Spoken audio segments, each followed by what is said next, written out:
Alors Pierre, les voilà ces fameux conteneurs? Eh oui, ils sont beaux, hein. Une vingtaine de parcs sont équipés pour le moment. Et les autres arrivent? Les autres arrivent, normalement 20 autres devraient arriver pour le 5 décembre, devraient être placés. Le reste avant la mi-décembre. Notre préposé ici, lorsque les gens vont arriver sur le parc, eh bien, va pouvoir inviter les usagers qui ont des objets réutilisables ou un meuble réutilisable à venir le déposer dans le conteneur. La reprise ne sera autorisée qu'aux partenaires. Chaque partenaire a ses filières et donc à ses besoins. Ou à ses besoins, oui, plutôt ses besoins.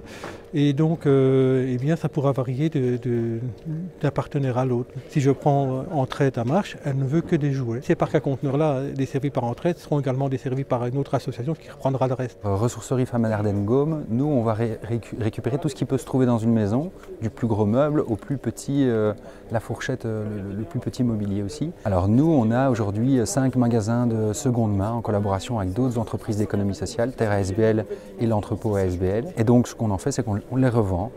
L'objectif est de faire vivre l'association. On ne travaille pas avec des bénévoles, on crée de l'emploi pour un public d'insertion, de l'emploi fixe. Et donc, pour pouvoir faire vivre cette association, il faut pouvoir vendre à petit prix, mais vendre malgré tout.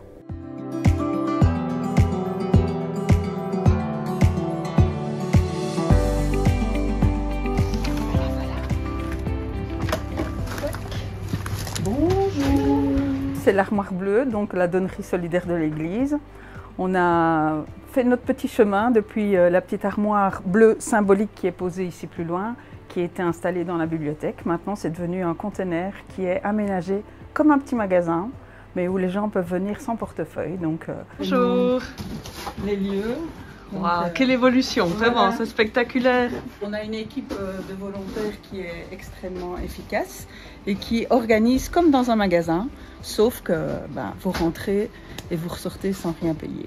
Si je prends ici au niveau des CPAS, on va se retrouver plutôt dans des petits objets, dans des bibelots, des petits meubles et pas des grands meubles. Mais si je vais vers une autre association, eh bien là, les grands meubles seront peut-être autorisés.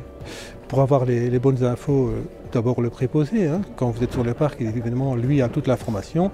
Et sinon, bien sur le site internet, on retrouve toutes les informations, et ce par association.